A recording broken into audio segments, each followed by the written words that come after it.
Hello, welcome back to the channel. And it ended Disney Plus FC2 Watford FC2 at the Racecourse Ground yesterday afternoon. Ryan Reynolds and Rob McElhenney were in attendance. I saw photos of the documentary crew outside the ground before the game as well. I know a few Watford fans I know were interviewed as well, so it will be funny if they end up on the documentary in a year's time. But yeah, how am I feeling after that one? It's the day after the night before, and straight after the match, like many of you, I was quite angry, disappointed, gutted, and I still feel that way. But on reflection, I do feel the actual performance from minute 0 to minute 90 was better than I spoke about yesterday, than I felt yesterday. I felt on the whole, Hector, Matty, Mamadou, Offman, Mama, Mark Boller, I think they all had pretty good games. Selvik as well with some great saves in that second half. So I think there's certainly more positives than negatives to take away from that. Unfortunately, there are just reoccurrences of issues coming up again and again and again, and it's becoming boring now. I'm getting bored of talking about this week in, week out. For one game, I just want Watford to take the lead, keep a clean sheet, and for us to all have a very enjoyable afternoon. Unfortunately, for the last however many months, that hasn't been the case. And it's been, quite a drag to really get ourselves up for these games and to come back, week in, week out. Watford have won the most points from losing positions out of any team, I believe, in the top 5 English leagues. So from the National League all the way up to the Premier League, we are the team who has come back most from behind, which in itself, as I said, is a good statistic because it shows the team does have character, resilience, grit to get back into games, to drag themselves, into these football matches. On the flip side, though, playing devil's advocate, if we are to be a top team fighting, for the playoff positions, competing at the upper end of the table, we can't be doing that. We have to have, a core, a solidity to us, and for whatever reason, we just don't. And I can't quite pin what it is about us that means we're incapable of doing so. I think a lot of it comes down to clearly Javi's system, which did see a slight tweak yesterday. I noticed, the signs of potentially a 4-2-3-1 there. It wasn't a fully fledged, 4-3-3 or 4-2-3-1, but you had Doumbia, who would normally be in a front two with Luca, kind of dropping deeper into a number 10 position, and then Imran Louza and Hector Cipriani were kind of two deeper midfielders. Then you had Mama and Kayembe out wide. So there were the early signs of a slight tweak in formation. I just disagree with some of the personnel Javi uses. For example, yesterday, late on when Watford were under a lot of pressure, instead of having Jeremy Petrie on the bench to bring on as a natural right back, he instead brought on Kevin Caben and Musa Sissoko. That in itself I found quite odd. Non-police Mendy, again, another, very experienced midfield option we can use. Quite a nippy, pacey, small player who can shield the back line. As I said, instead, he chose to bring on Musa Sissoko instead. Formos Mendy, our number 1 centre-back target, as the club like to brand him. He wasn't even, he wasn't even in the squad. Again, he was at London Colney training ground in Watford, training on his own individually with a member of staff. And Pierre Duomo was over in Belgium. So I think there's 3 or 4 Watford players really who are questioning their futures at the club, and some of them players have just joined. Petrie, both Mendes as well. They've only just joined the club, yet they're probably going to be leaving in January. So That's an odd situation. I'm rambling a bit now, so let's go back to the start. Anyways, the starting 11 was Egil Selvik in goal. It was great to see him back. James Abank were right back. Max Elaine and Matty Pollock as the two centre backs. Mark Boller, of course, retained his place. Imran Loser and Hector Cipriani were the pair in midfield. You then had Othman Mama on the left, Kayembe on the right, Doumbia dropping into a number 10 position, which was very interesting to see. And then you had Luca Kiramgard up front.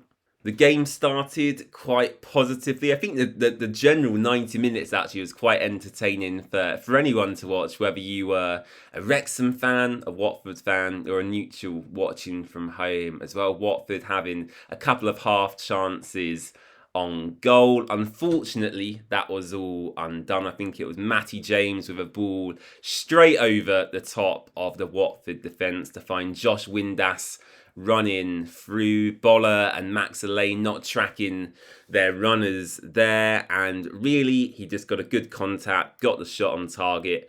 And yeah, Wrexham took the lead, early on. I think it was 21 minutes into the match that they went ahead, and I was very disappointed again because it wasn't, a worldy bit of play. It was a very simple, through ball over the top. It wasn't even a curled ball. It was just a straight ball over the top of the Watford defence. Windass running through. He slots away, and Windass actually has quite a good record against Watford. I remember him in previous seasons, actually, in the Championship, him bagging a few against us as well. So yeah, not surprising to see Windass score. Watford, though, as I said, showed character, showed a bit of grit.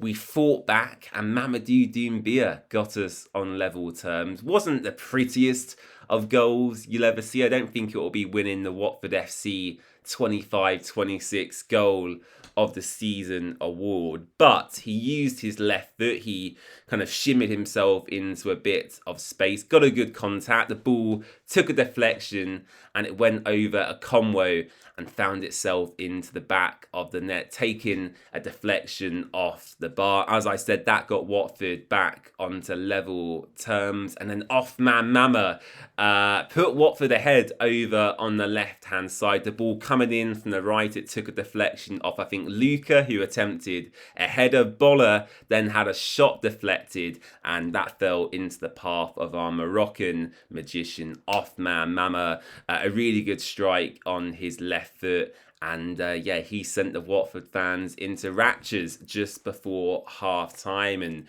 the question was really, for me watching at home, whether we would go for the third goal and really put the game to bed, or if Javi Gracia will decide to sit back and really be quite passive and defend the lead. In the end, what we saw from Javi was, in my opinion, a lot of indecision, potentially the wrong substitutions again, as I alluded to with Kevin Caben and Musa Sissoko.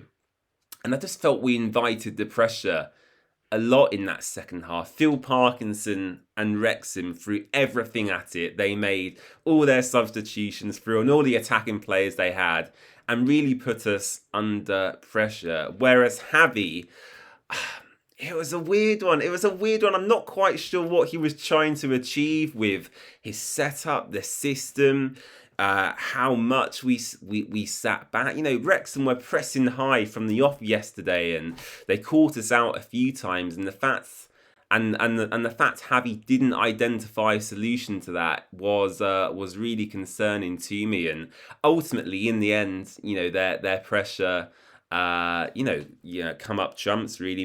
Nathan Broadhead, as I said, getting the goal, a very good strike, but in the end, it's something Watford can avoid defensively. Matty was aggressive. He won the first header, but it's just that second ball where we're all kind of just stood there like seals watching, not doing anything, when really you just want everyone to attack the ball. I think Semedo was certainly one of the large culprits who was caught ball watching. Sissoko as well in the build-up. So yeah, a disappointing way to end the match.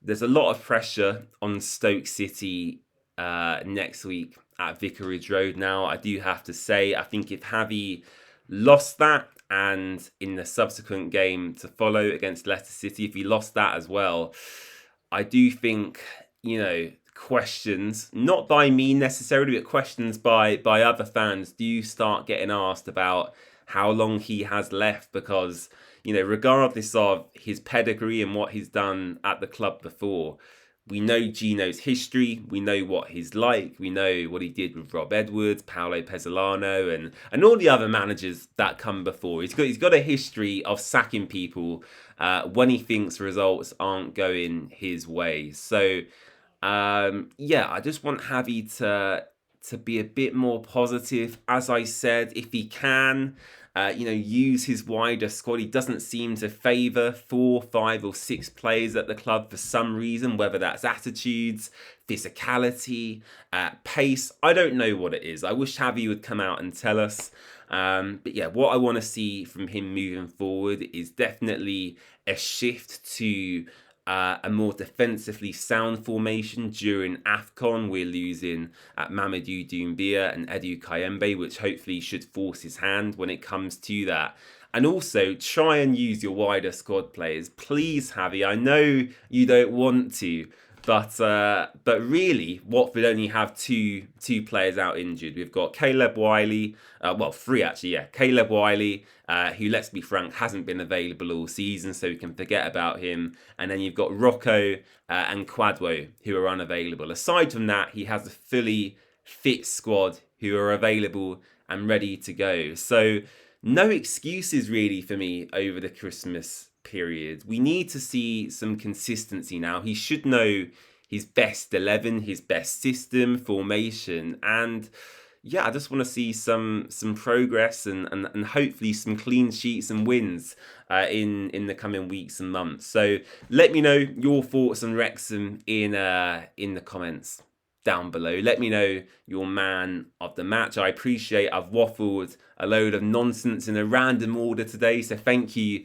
for putting up with me. We'll be looking ahead to Stoke City during the week. That's our final game before Christmas. And then we travel up to the King Power Stadium to face a really, really exciting Leicester City side on Boxing Day. So looking forward to both of their matches. As I said, let me know all of your thoughts in the comments down below. I'll try and get back to as many of you as possible. And I'll see you very soon. Bye-bye.